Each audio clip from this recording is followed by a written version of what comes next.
OC Financial Media presents, in association with CHL Mortgage, as heard on KTLK AM1150, from LA to Orange County. Your host, Dino Katsiametis.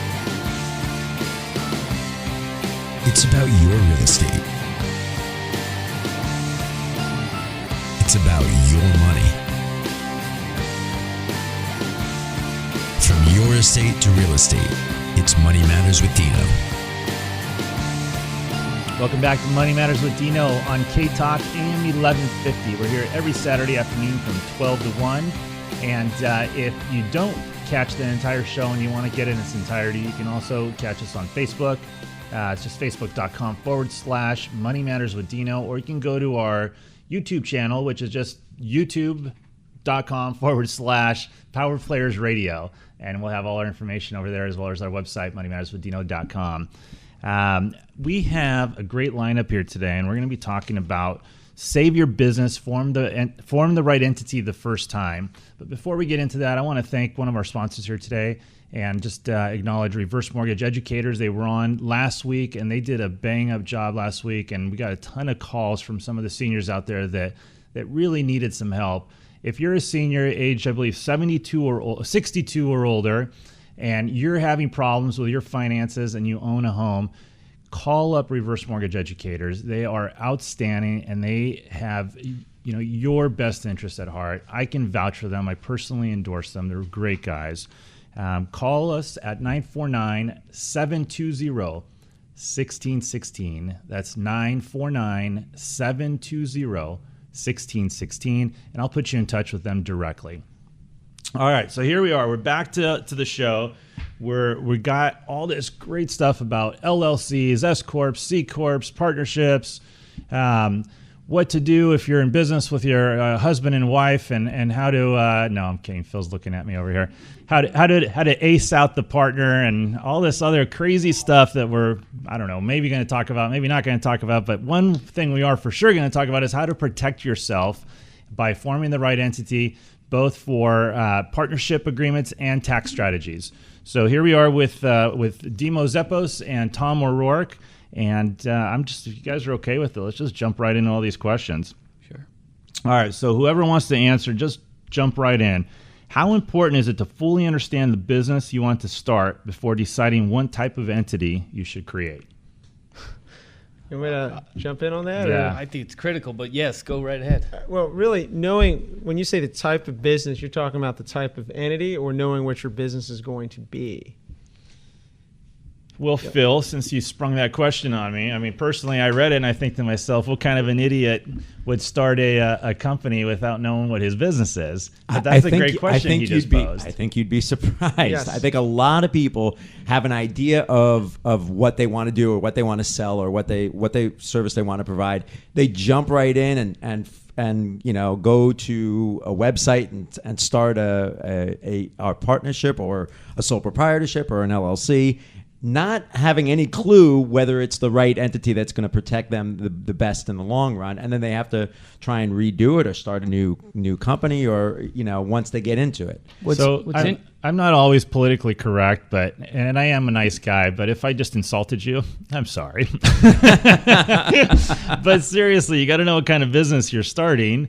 And well, there's knowing the kind of business you're starting, and then there's really understanding what it's going to look like when it's functioning. And I think those are two very different things. But let me give you a great example. Yeah. Someone wants to do a franchise that does cabinet installation, right? I'm going to do cabinet installation. Well, are you just supplying the cabinet, or are you actually doing the installation work where now you're becoming a contractor? So if all I'm doing is building a cabinet as a supplier, you could be just about any entity you want. Now, which one you pick has ramifications. But if you're going to be installing cabinets and actually being a subcontractor, then that's a big deal for two reasons. One, you have to be licensed with the Contractor State Licensing Board if you're doing some type of work which is now considered to be contracting. And if that's the case, then the type of entity is restricted, because up till recently, only corporations could be licensed as a contracting entity where a LLC could not. Now, that just recently changed as of a few months ago, where they just made an exception where an LLC can be a registered contracting corporation. But that's just one example. We've seen the same issue with like laser removal. I'm going to go buy a laser, and I've had very sophisticated doctors say, hey, we're going to do a laser center. We'll set up an LLC. That's what everyone says on satellite radio. And guess what we find out? That's a type of care product that's a licensed professional type practice that under the state of California law has to be a professional corporation. So figure out exactly what you're doing first so you know what box you're in, and then we get to more of the fun issues that Tom and I can talk about on, well, then what is the best entity? So let's talk about that. What are the options? What are the different entities? Well, there are a number of entities, but before you get to the entity type, you first have to understand if you're starting with the business model. How do you plan to operate the business? How do you plan to split the profits? Do you have a capital stack requirement that's going to require debt or equity? Is it going to be private debt? Is it going to be public debt? Is it going to be private equity, or is it going to be public equity? Is it going to be equity from friends and family? Do friends and family intend to share the growth of the company? How do you plan to incentivize your employees? Do you need employees? Is there regulations that require you to hold a license in a certain way? So you have to get all this and sort of spell it out first before you even get to the entity discussion. And then when you have your business plan, and you'd be surprised at how many people come in and have successful, profitable companies that are starting up, but yet don't have a very clear business plan. They're just going, making money, doing it successfully, one thing at a time, and they're like, hey, I've been successful so far. Well, the question is that looming problem that's down the road, and are they kicking it down the can, or could they be more effective? Is there a more effective way to be structured? But writing the business plan, if you don't have time to do that, it's typically a bad thing, but it's not the end of the world if you could bullet point out, here are my key pieces on how I want to allocate profits. I want to bring people in for this. I want to do this. I want to expand to different states or different foreign jurisdictions. All these things have to line up so that you're prepared to go. And then we can have those discussions. And a lot of times with those discussions, we'll bring those questions up, and clients aren't sure about the answer. Well, what are my options? So that's sort of the first step. Entity-wise, there's corporations, there's S corporations, which are a pass-through version of a corporation. There's LLCs, there's partnerships, there's general partnerships within that category, there's limited liability partnerships, and there's limited partnerships. So yeah, there's probably some other entities out there that people do business in, but those are the bulk of the entities we run across. Did I miss any on the entities? There are others in different states. Nevada has a limited liability, limited partnership. There are different hybrids, and that's another issue, right? What type of entity and what state do you want to organize in? It really matters on where the business is, where you see the business going. So if someone's here in California and they're thinking about, well, if you're going to stay in California, your business is going to be here in California, 95% of the time we're going to tell you to do a California entity. And believe it or not, the benefits to be incorporated or organized out of state are overdone, but not always without exception. But if you're going to operate your business or have fact-specific reasons on why you need an out-of-state entity, they need to be discussed with your attorney or CPA, because there are the right instances to do that and pros and cons to doing it that way. And remember, we're based out of California, so you have to do business, basically, right? Yeah, we're doing business in California, and California is very particular on what they consider residency issues. So as you're dealing with states, you have to understand there's a lot of people say, well, I set up a Nevada company, and I'm doing business, so I don't have to file in California. You have to be very careful, because that's fraud. Fraud's a bad thing. That's where you go to jail. Those are not good ideas. Business. I know how that goes. So California doesn't, most of the cases you'll see at the California appellate version of their State Board of Equalization is residency issues. And it's because people are arguing they're not a resident in California, and therefore they don't have to file in California. There's a lot of rules on that. If anybody says, no, you're living and working in Irvine and you set up a company in Nevada and you don't have to file, you're probably wrong. So it's funny you mention all this, because just yesterday I was in a meeting. I had a meeting with an insurance broker and a client, and we were trying to put together a nice little package, because he owns several properties. And he was hell-bent on the fact that he's going to get rid of his corporation here and he's going to set it up in Nevada. And he's talking about all this stuff. And I'm like, you know what? I've heard that a lot of times over. I've owned several corporations of my own. And every time I thought about, saving a little bit of money or whatever the situation is, because some buddy or some guy at the end of the bar, so to speak, on the bar stool was telling me the way to do it all. Every time I talked to my CPA or attorney about it, every single time they shot it down. So my advice was to obviously just go speak to a professional about it, because it always sounds good in theory, and typically it doesn't pass the test when it comes down to it. So your buddy, if he's doing it, number one, most likely isn't doing it. Number two, he's getting away with it until he gets caught. And that's part of the problem too. Yeah.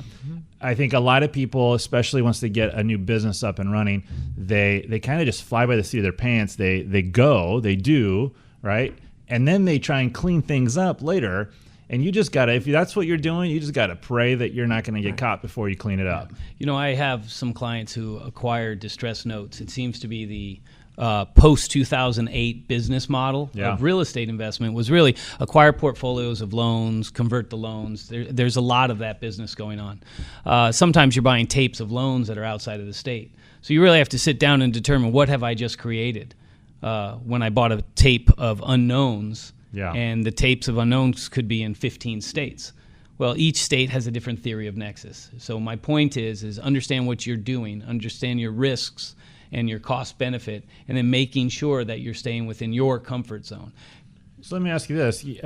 For those, first of all, those of you that don't understand, a tape is a series of homes that you're buying all at one time. That was a really big deal for a while with these distressed homes that banks were selling, whether it be 10 homes or 100 homes or 1,000 homes at a time for a discount. And I'm curious now, because you just said something. So you're buying, let's just say 100 homes, and they're spread out within 3 different states. Do you need to pay taxes or file a tax return or set up a corporation of sorts in each of those states? In many states, there are rules that you have to be a corporate in good standing in order to transfer the title of the property. So that's more of a legal title issue, but the general answer to that is more often than not, yes. Because I remember, and I wish I could remember what the guy's name was. Who was the athlete that got hit hard because he was for I think he needed to pay taxes in every state he played a game in? Oh, Jackie Robinson. There's a case on that. It was back in the early 60s. But he was the first one that started it. He didn't want to move to L.A. with the Dodgers. So he said he wasn't a California resident and didn't want to file, and he lost. But that's pretty much the precedent case. All right, we're going to break here in just a second. If you're listening right now and you have any questions for myself or the guys I have here, call us at 949-720-1616. That's 949-720-1616. This is Money Matters with Dino on K-Talk AM 1150. And I do want to remind you that although, as our slogan says, from your estate to real estate, we do talk about all these things, but my specialty is real estate. And if you have any specific real estate questions, I am the guy to come to for that. Also, we're starting this new little program here on the show that if you want to find out the value of your home, just text the word appraisal and your address to 313131. So it's text the word appraisal, space, put your address in there, and then type in 313131, hit send. We'll get that in within 24 hours. I'm going to have one of my trusted advisors do a true comp check, not a Zillow type thing, because that stuff is just not as accurate as our guys will produce an accurate figure for you. So do that while we're on the break, and then as soon as you're done with that, we'll be right back. 50 years ago, you didn't have any worries. You danced the night away, but the music slowed down. And now you have financial worries and woes you never thought you would be faced with in retirement. I'm so afraid that my husband and I aren't going to be able to afford to live in our home. Thousands of people have chosen to put a spring in their financial step by taking advantage of a government-insured reverse mortgage loan that turns the equity in your home into tax-free cash. You can use the cash for whatever you want. Pay off medical bills, credit cards, travel, and start to enjoy your retirement. Best of all, you still own your own home. Call now, Find out how you can qualify for a life without monthly mortgage payments. Call now and we will send you a free DVD that will explain if a reverse mortgage is right for you. Call the number on your screen right now. No obligation, just education. Mortgage professionals, are you looking for a company that values you as a loan officer? One that can provide you with the tools you need to grow your business at your pace? Then look no further than CHL Mortgage. CHL Mortgage provides you with a full range of residential loan products and services. You'll be backed by an exceptionally trained team of professionals that can take your clients as seriously as you do. Your clients will be treated with dedicated service, personal integrity, and exceptional professionalism. You'll be able to guide them in the right loan with competitive rates and keep them on the road to achieving life's goals. To get started on advancing your career, call Dino with CHL Mortgage at 949-720-1616. That's CHL Mortgage, 949-720-1616. Welcome back to Money Matters with Dino on K-Talk AM1150. If you have any questions at all about corporate entities, how to what's our title here, Phil? Save your business, form the right entity now. We got Demo Zeppos and Tom O'Rourke, CPA and financial and attorney here, helping us decide what the best kind of entity is for your business.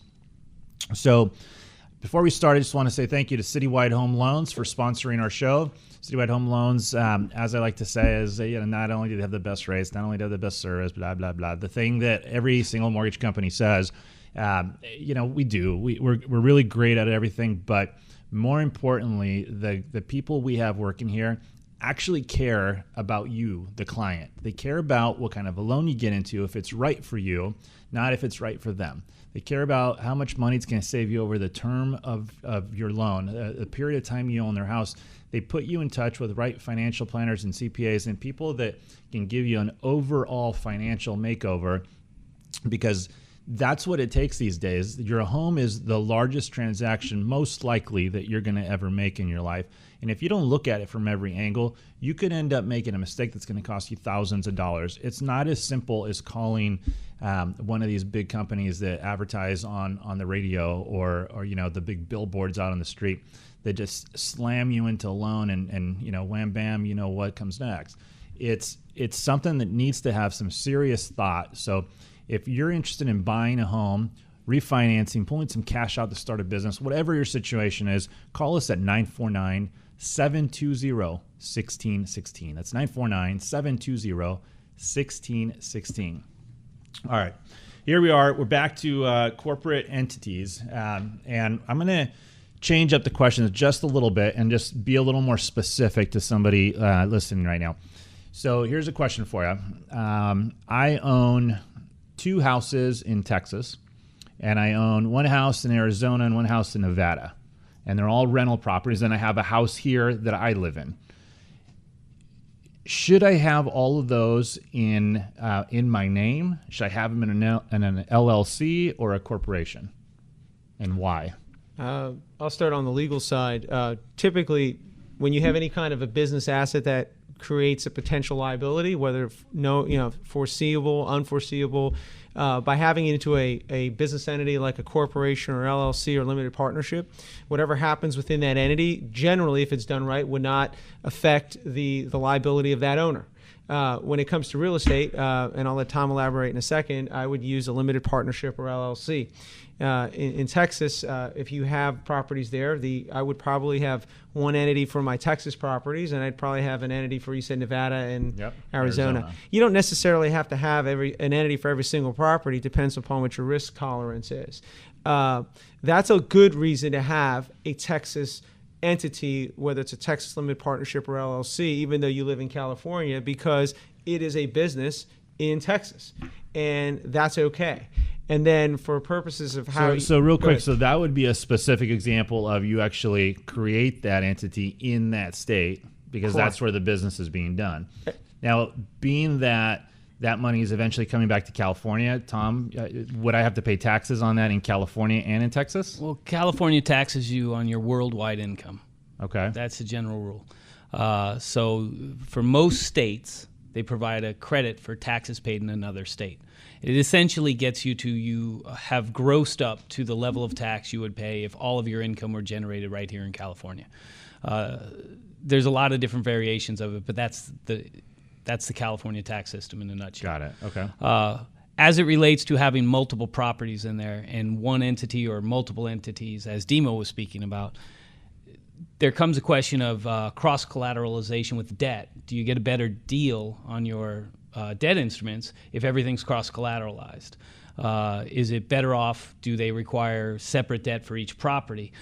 Then you start looking at, okay, so the business imperative of my financing for this activity is going to be this. That might drive more entities than you would like, but it might be worthwhile because the cost of owning the entity and operating the entity is less than the savings that the lender gave you if you get a better deal with the lender. So you want to look at that piece. As it relates to properties, I'm never a big fan of having my clients have a lot of property on their individual tax return. A lot of them will say, well, I have an umbrella policy that covers me. I don't like having a fat individual tax return to deliver to the government.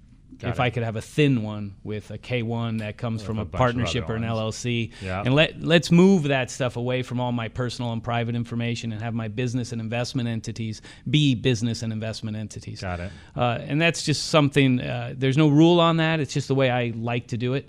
But as you are holding the LLCs or the LPs, you start to look at structures that make sense. So you mentioned you had a number of properties and you're collecting rents. Do you have friends and family in the partnerships? Are they a joint venture? Do you want to get your kids involved in the investments? There's a lot of different reasons to use a partnership. You could create a family limited partnership and slowly transfer. So I didn't even know that. I thought I knew a bunch of this stuff. So there's actually a family limited partnership. Well, a family limited partnership is a generic term. You could have a limited partnership, and if it's owned by family members, by default, it's a family limited partnership. Got it. Okay. Now, the IRS and the Treasury has some views on family limited partnerships because what a lot of people like to do is they like to transfer ownership technically, but not cash. Right. And so there's bona fide rules that come out that you have to follow, and you have to treat it as though it were two independent people and things like that. And those things are easy to do once you're aware of them. Let me ask you this. Granted, not right now that the government is shut down, but with the IRS coming out and saying they're hiring all these people and they're being aggressive, have a lot of people been getting away with things that they're no longer going to be able to get away with? I don't think a lot of people have been getting away with things since probably the Enron, Anderson, and all that. I think the pendulum swung back very strongly. It'll be interesting to see if the pendulum starts to swing back to a more kinder, gentler IRS that we saw during the mid-'90s because they got in trouble. They were giving the revenue sharing fees to their examining agents, and that was a bad thing. Then it turned around, America got a little greedy with the tax positions, and it swung back the other way. Well, now they were targeting people, so it's probably going to swing back the other way. Sure. The pendulum swings on the Fed. I don't think it really swings for California. The franchise tax board's their own appellate board, so that's a different world. Those are very interesting. Outside of that, no, I don't think they've been getting away with a lot. I think the right answer to tax planning is not to try and get away and not to sneak things, but to have sound business imperatives and design a tax strategy that you overlay against the business imperatives. That makes a lot of sense. And so when you're owning real estate, it's a matter of owning real estate in the right type of entity so you're not paying double tax. Demo mentioned the corporate structure. He would not hold real estate in a corporate structure. Neither would I unless I had to raise capital through a public market. So if I was holding real estate, and the reason for that is you don't want to hold real estate in a corporation because it lacks flexibility. If I wanted to distribute assets out of a partnership or an LLC, I could do that tax-free. Right. You can't do that in a corporation because if you have an appreciated asset coming out of a corporation, you trigger a gain at the corporate level. Okay. And then you have to pay that tax, and you might not have disposed of the asset, so then you actually created disposition problem and a liquidity issue. So there's a lot of flexibility issues with an LLC and a partnership that I think create so much more benefits than the corporate world for holding real estate. The only one exception to that I really believe in is with the S corporations and corporations, for the most part, going to the public markets. If you're accessing the public markets, it's much more understandable to have a share of stock.